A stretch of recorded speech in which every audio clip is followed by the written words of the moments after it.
Bapak, Ibu, dan saudara-saudariku yang terkasih di dalam nama Tuhan kita Yesus Kristus, salpe damai Tuhan beserta kita.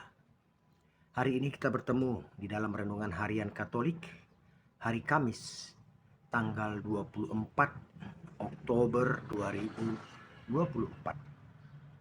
Renungan bagi kita hari ini diambil dari Injil Lukas bab 12, ayat 49 sampai 53. Saudara-saudariku yang terkasih, bila kita membaca Injil Tuhan bagi kita hari ini, kita akan sangat tercengang,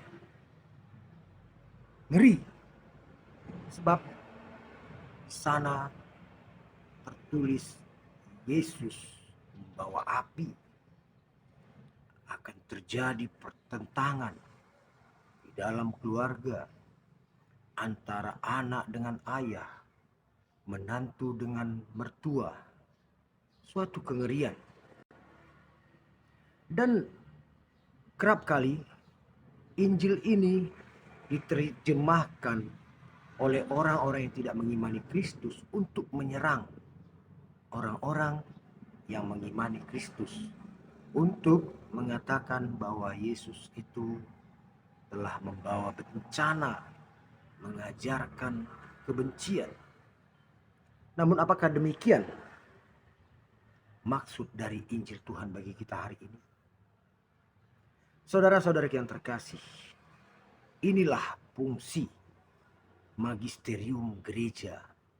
Bagaimana gereja menerjemahkan, menafsirkan firman Tuhan dengan otoritas dari Allah. Dengan pertolongan Roh Kudus, gereja menafsirkan dengan tafsiran yang benar. Jika setiap umat menafsirkan dengan masing-masing pemikirannya, tentu akan terjadi permasalahan, terjadi percekcokan, terjadi beda pendapat. Namun saat otoritas gereja menafsirkan ayat ini, maka kita akan satu paham apa makna dari pesan Yesus dalam renungan bagi kita hari ini.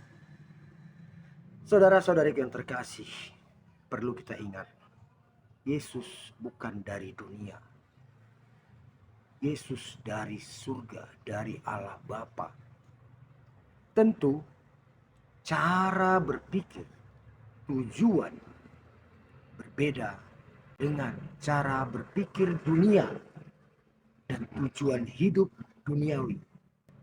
Terjadi perbedaan dan bahkan pertentangan.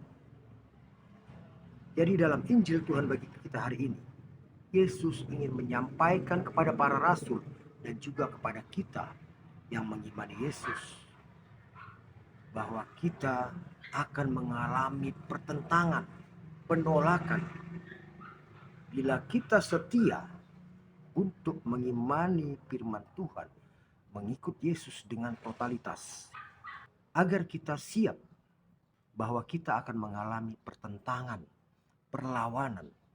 Jika kita seorang bapak menjalankan firman Tuhan dengan totalitas, kita harus siap bahwa anak kita akan melawan.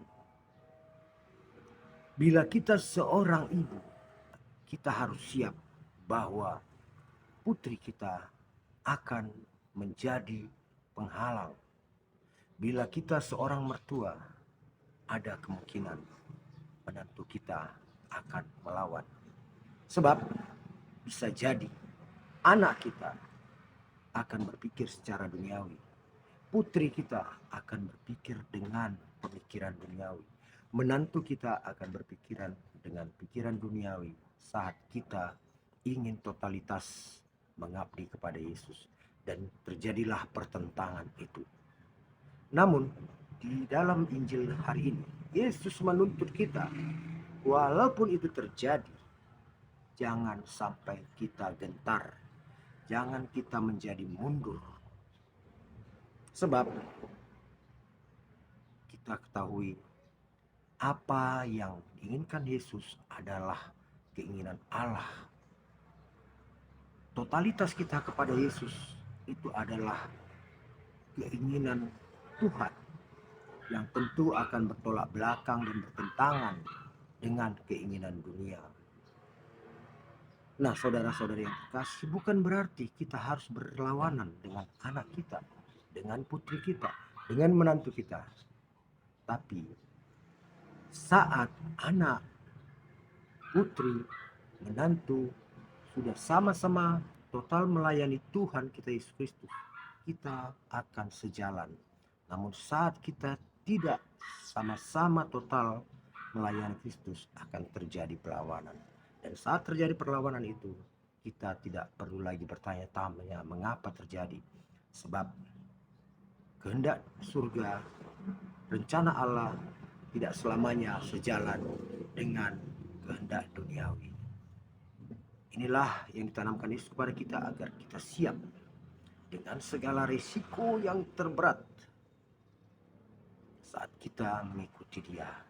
Itu bisa saja terjadi karena kita mengejar kemuliaan Tuhan dan tentu akan berlawanan dengan kemuliaan duniawi. Semoga dengan renungan kita hari ini kita semakin siap, tegar menghadapi segala tantangan untuk mengikuti Yesus. Amin. Tuhan memberkati.